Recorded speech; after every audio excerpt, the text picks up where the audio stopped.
Coming up on Lawmakers.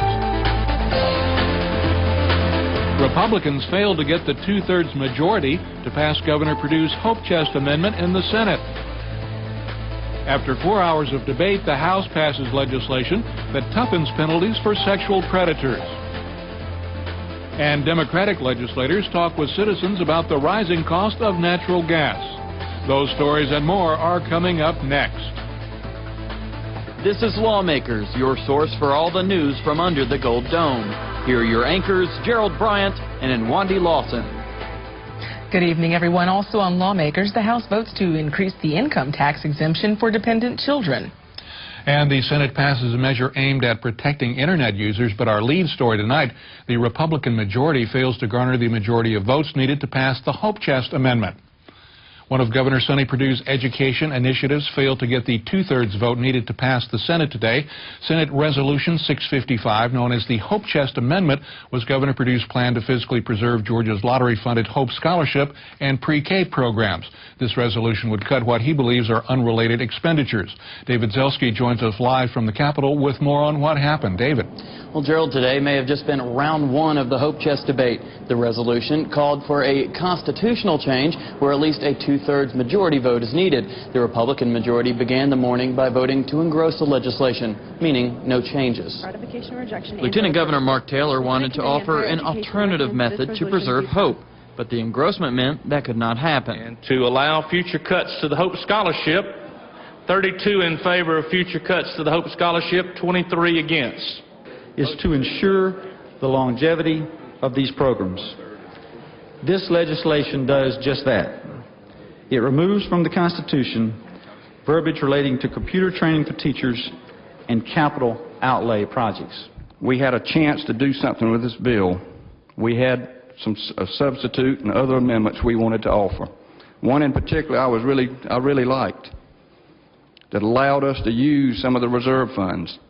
How many members in here even realize how much we have in reserve?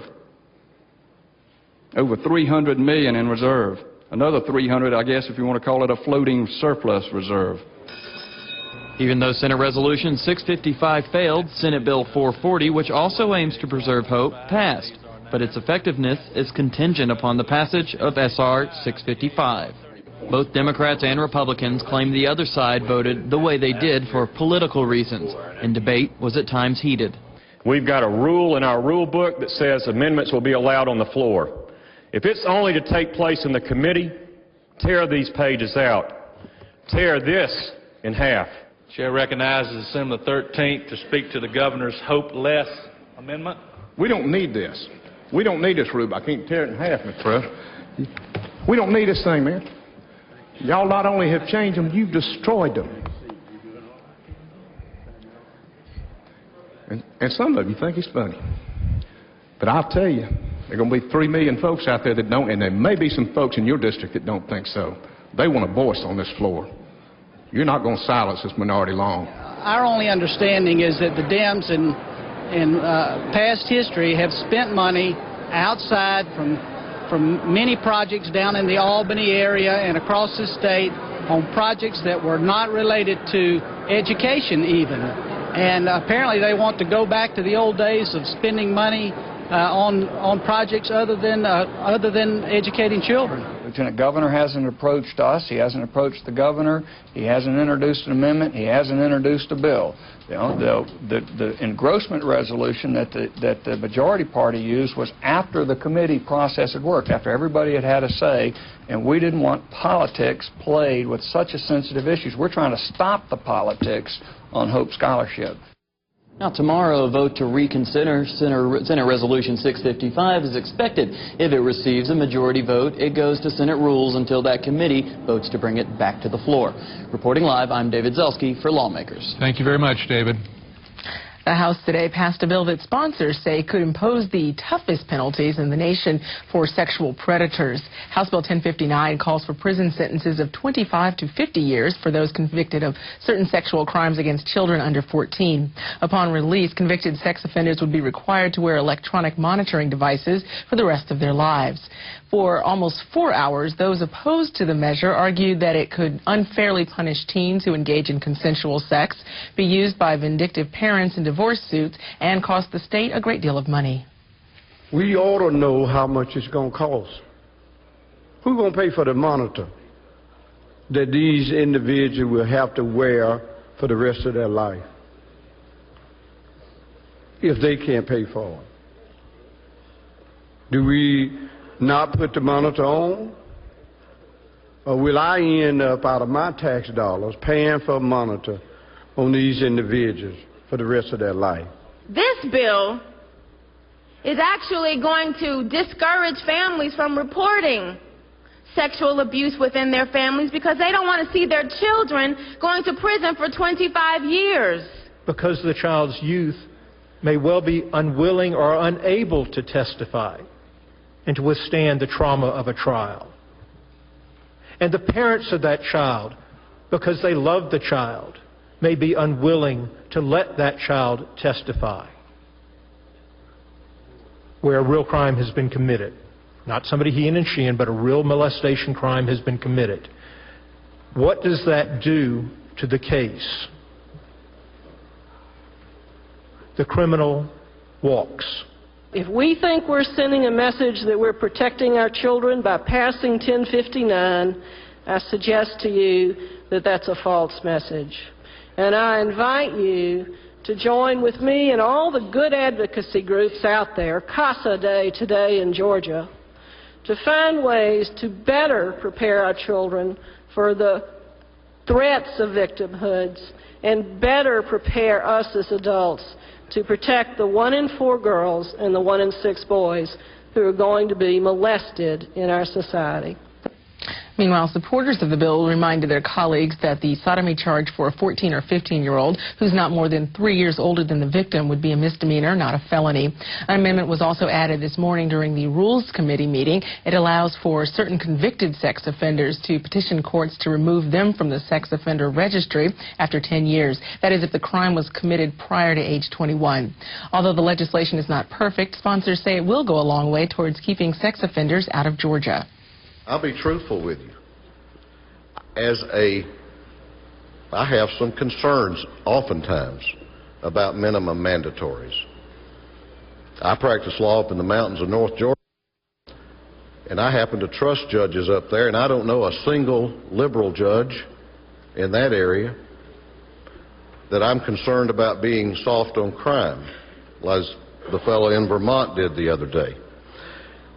But I don't believe, I do believe that there is another issue here, and that is mandatory sentences, I think, sometimes send a strong message, and I think this is an area where that's important, that in Georgia we believe this is a very serious, heinous type of criminal conduct that we simply want to be very tough on. House Bill 1059 passed by a vote of 144 to 27. It now goes to the Senate. In other news, some Democrats want the state to consider re-regulating the natural gas industry. Representative David Lucas has filed a bill that would enable the Public Service Commission to do that. He and other Democratic House members held a forum this afternoon to get public input on the issue. Lawmakers' Jesse Freeman was there, and he joins us live with more. Jesse. Well, Gerald, since the natural gas industry was deregulated in 1999, gas prices have increased in Georgia. Hurricane Katrina has aggravated those prices. David Lucas and other Democrats say it's time to reconsider re-regulating the industry. Here's a sampling of today's forum. In my 32 years, the worst vote I ever made was to help approve Governor Sonny Perdues' deregulation bill. And let me say this, I think we were all duped in the sense that we were told that this would bring in competition and lower the consumer's gas bill. That has not happened since we passed the bill. First, they couldn't get the bills out and people were getting $700 and $800 bills. All of a sudden now they talk about Katrina, but the bills have been going up ever since we passed the bill in 1999. How in the world can you just go from month to month? Y'all try it sometime. Or for $400 or $500. $400 or $500. Y'all try it sometime. See how y'all live. or can live off of it. But we think that right now the most important thing to do is to send those letters and send those emails and make those telephone calls to the governors, to the General Assembly members, and to, the Public Service Commission, so that we can come up with some interim kinds of measures, and hopefully we can get 1108 out and passed, and we can begin to re-regulate the cost of natural gas and, of course, reduce those costs. Representative David Lucas says his House Bill 1108 is in the House Utilities Committee, but said that Utility Chairman Jeff Lewis was not so sure about that. He said that if the bill is indeed in his committee, it will probably be designated to a subcommittee. Reporting live, I'm Jesse Freeman for Lawmakers. Thank you, Jesse. The House today approved a measure to offer Georgia families with children an income tax credit that will increase to 30% of the federal rate by 2008. House Bill 1080 provides for a 10% credit this year, doubling to 20% in 2007 and maxing out at 30% in 2008. Representative Rich Golick explained to Representative Winfred Dukes how the credit would impact families. In tax year 2006, the current tax year, of course, is starting out as 10% of the current federal tax care credit. For families with one child, the range will be a tax credit of a range of $60 to $105. For families with children, the range will be a tax credit of $20 to $210. That's in the first year of implementation. That doubles in 2007, and then it triples in 2008. At that level thereafter. It does not sunset. It remains at that level thereafter, 2008. Representative Golick said 200,000 families statewide would qualify for the credit. House Bill 1080 passed without opposition, and it now moves to the Senate. Senator Cecil Staten wants to give Georgians more protection against computer crooks. He says Senate Bill 394 would do that. Senators agreed and passed the bill today. As technology advances, it seems there are ever-increasing ways that criminals find to use that technology to defraud the people of Georgia. This bill is getting at one of those things that probably all of us have experienced from time to time. You get an email and it looks like it's coming from your bank or from some other institution such as eBay, and it's trying to get you to go to a website and give your personal information. This is a scam that's commonly known as phishing, not the kind that we do in our lakes and rivers and streams, but phishing. We need to make sure that our code has adequate protection for Georgians. Sometimes this activity is offshore and it's very hard to prosecute, but when it does involve computers in Georgia, we want to make sure that those who do try to follow these things, the internet service providers or individuals, have some recourse, and there are within this bill both civil and criminal penalties for this particular activity. Senate Bill 394 passed 50-0 and goes to the Georgia House. Today was Georgia Hispanic Day at the Capitol, where members of the Georgia Hispanic Chamber of Commerce spoke on immigration policies that are expected to be debated in the near future. Lawmakers David Zelski had a chance to talk with chamber members as well as Senator Chip Rogers, who's working on immigration-related legislation. President Sarah Gonzalez was joined today by Governor Sonny Perdues. Our Hispanic Georgians are helping our state grow and thrive in many diverse ways. It was also a time to voice when dealing with issues like illegal immigration. That is a federal problem. It was created by the lack of attention at the federal level over the last 25 years. We can try to pass a lot of bills to address some of the consequences, but the concern that we have is that consequences we're going to create other problems. Senator Chip Rogers is expected to drop a bill dealing with immigration issues. Illegal immigration is happening in Georgia. Now, we can all stand here and say, okay, well, the federal government isn't doing their job. But when something is negatively impacting Georgia, it is proper for the General Assembly to look at it and say, how can we prevent that from happening here any further? For example, New Mexico and Arizona have declared states of emergency. They have said illegal immigration is hurting these two states. They've declared states of emergency. I think as a lawmaker, it's proper for us to look at those two states and say, what role can we play in ensuring that Georgia emergency at some point in the future? So I think it's a proper role of the state to look at this. Like any community, has many voices. Some are liberal, some are conservative. Obviously, the problem of illegal immigration implicates a lot of people that don't have a voice. You know, they don't vote. representatives. So, they can't sit at the table and express their concerns. What we're trying to do is make sure that some of those voices are heard because, again, that can affect the way we approach the problem. Senator Rogers says he is working closely with Hispanic Senator Sam Zamarripa to draft a fair and effective bill. Reporting for Lawmakers, I'm... The state Senate today passed a bill that gives the Department of Human Resources more flexibility in hiring county directors of family and children's services. Senator Don Thomas speaks for Senate Bill 435. In 1996, the Merit System Reform Act was enacted, allowing state agencies to perform their own recruitment for positions without involvement of the merit system. This allowed DHR to develop its own recruitment program, which has been highly efficient and effective. Currently, the regulations requires that selections of DFACS county directors be made from merit system registers of eligibles. We have no reason to believe that the failure to eliminate this provision in 1996 was anything other than an oversight. Senate Bill 435 passed without opposition and goes to the House. Well, dozens of parents marched on the Capitol yesterday to show their support for a child removed from his home earlier this year. They say DFACS is treating their cases unfairly and want the legislature to open an investigation. J.R. Charles has more on this story. Dozens of protesters crowded the steps of the Capitol yesterday, demanding investigation into the Department of Family and Children's Services, or DFACS. The rally focused on Jackson Bortz, a 3-year-old from Roswell. DFACS agents took Bortz out of his home after his infant brother was dropped on his head and died. DFACS agents put Bortz into foster care after the family allegedly broke visitation rights. Now the Bortz family is leading a group to say they want DFACS to hear their side of the story. One woman says her case was unfairly treated and cautioned other mothers. You hear rumors, don't leave your baby unattended. Ever. And you don't want to believe it. Well, I left my baby for 30 minutes. She's been away from me now for about 5.5 months. DFACS officials declined to comment on Wednesday's protest. They said that their cases are confidential and are not open to public records. But they assured us they're doing the best interest of the child, even if that means removing them from the home. Reporting for Lawmakers, I'm J.R. Charles. And we received information late today indicating that Jackson Bortz was returned to his family yesterday afternoon. Bortz is now staying with his uncle.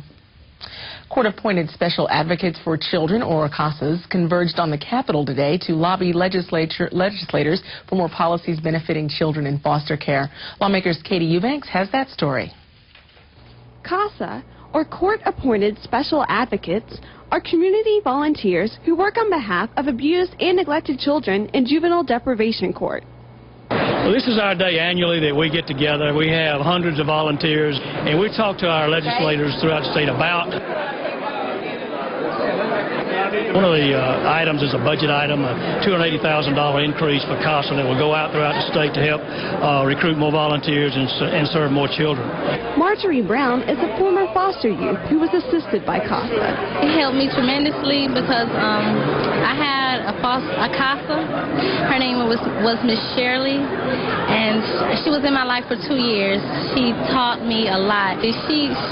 She let me know all the time, Miss Shirley, that I can make it and that I'm not alone, and that was really helpful. In addition to the governor's budget allocation, which would allow for an expansion of CASA, the organization also lobbied today for the passage of 3 pieces of legislation: Senate Bill 442, House Bill 987, and Senate Resolution 700, all of which would expedite the removal and placement process of foster youth. Reporting for Lawmakers, I'm Katie Eubanks. Meanwhile, in the Senate, Senator Judson Hill says some court cases in Georgia are being jeopardized because foreign nationals involved leave the country before they can testify. That's why Senator Hill is in favor of Senate Bill 408. Now more than ever before, many material witnesses in our criminal trials include a foreign national witness. Witness depositions in criminal cases are less common than they are in civil cases. The criminal statutes in Georgia cover 5 situations where witness depositions can be taken before trial to ensure that the testimony is secured and available for that trial itself. Today, however, there's a high probability that the foreign national witness will not be available in court.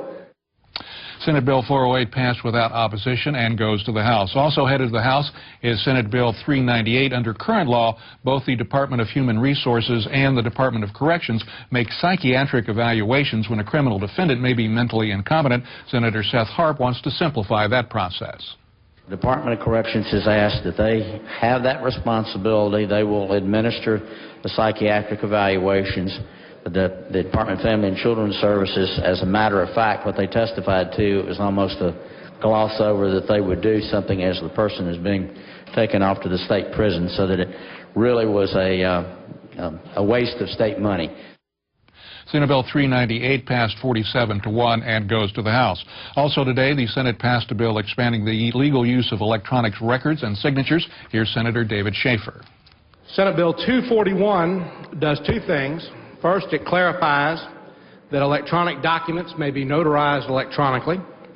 Second, it provides that government agencies which are not equipped to accept the filing of electronic documents may accept paper copies of those documents. An identical bill was passed unanimously out of the state Senate at the end of the 2002 legislative session, and the bill in front of you carries the unanimous recommendation of the Senate Science and Technology Committee, and I'm here today to urge your passage of it. Senate Bill 241 passed 50-0 and goes to the Georgia House.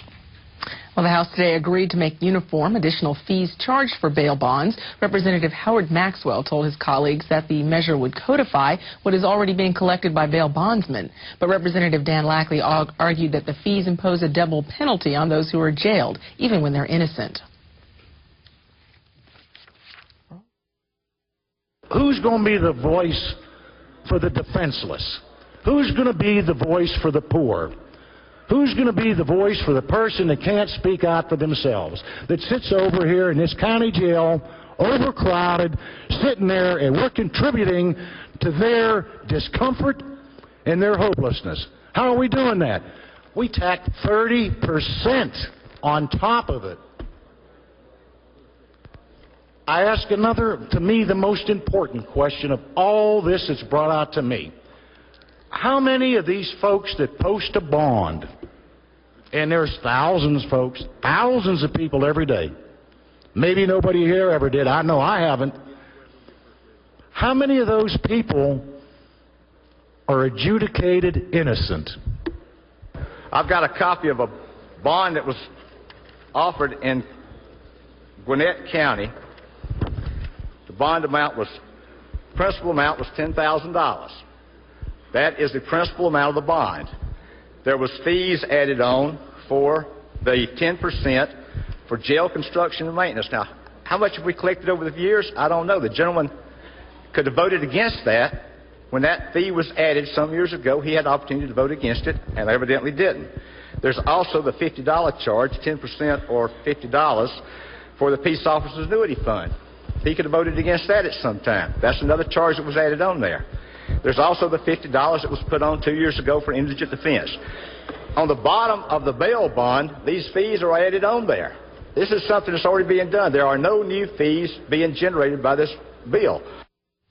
House Bill 594 passed by a vote of 146-12, and it now heads to the Senate. Today, the Governor's Office of Highway Safety offered two bills that would give police officers greater authority to drug test suspected impaired drivers.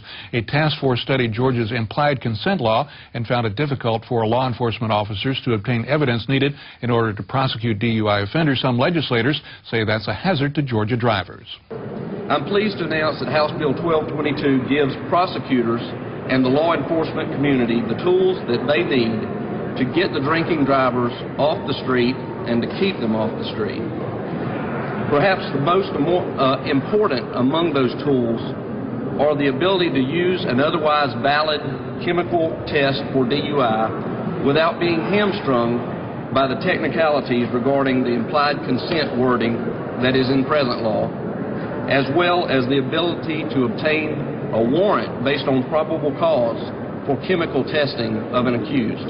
They simplify our law, they make it more enforceable with law enforcement, and they make it more understandable by the public. When we have certainty in our laws, I believe the public will respond better. And it's simply this: when the public responds correctly by not drinking and driving, lives are saved. Ray, who had been arrested numerous times in the past, only served 316 days for killing my child. We were betrayed by the judges of the Supreme Court of Georgia, who in a unanimous decision changed the implied consent laws in the case of Cooper versus the state of Georgia. We attempted to contact the American Civil Liberties Union for their stance on the proposed laws, but they were not available for comment. Well, buses from all over the state rolled up to the Capitol steps today. It's a part of the Georgia Transportation Authority's attempt to draw attention to its legislative needs. According to that authority, its #1 need is more state funding. They say applying motor vehicle fuel tax revenue to mass transit funding would help. Currently, that revenue is limited to road and bridge repair in the state. The state authority suggests taxing motor fuel at the state or local levels. Meanwhile, the Georgia Senate honored one of America's favorite Southern cooks today. Paula Dean is the owner of Lady & Sons restaurant in Savannah and also has a popular cooking show on the Food Channel.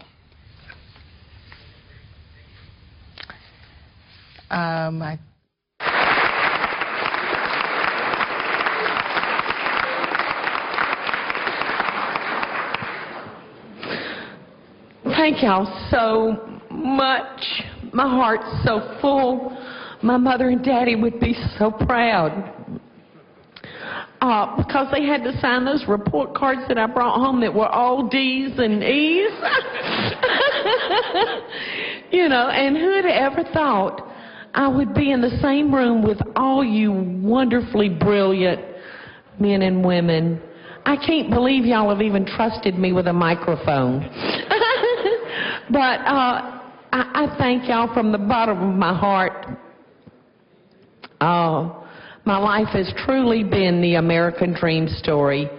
And I just want to thank all of y'all, but there's one particular person that I'd really like to thank. And that's my poster child, Senator Jeff Mullis.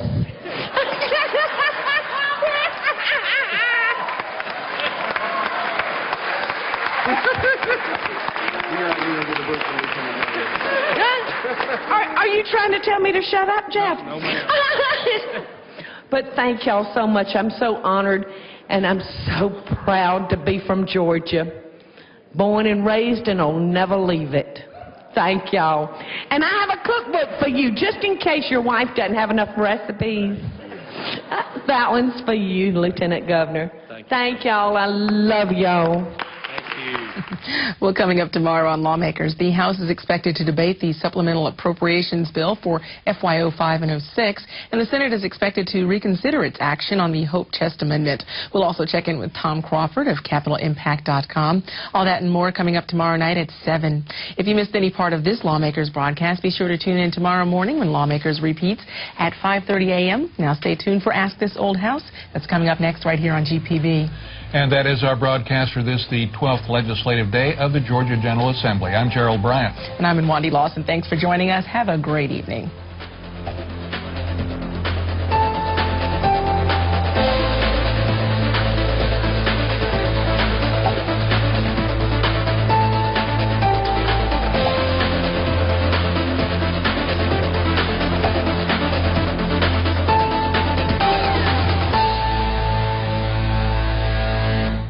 This has been a production of Georgia Public Broadcasting.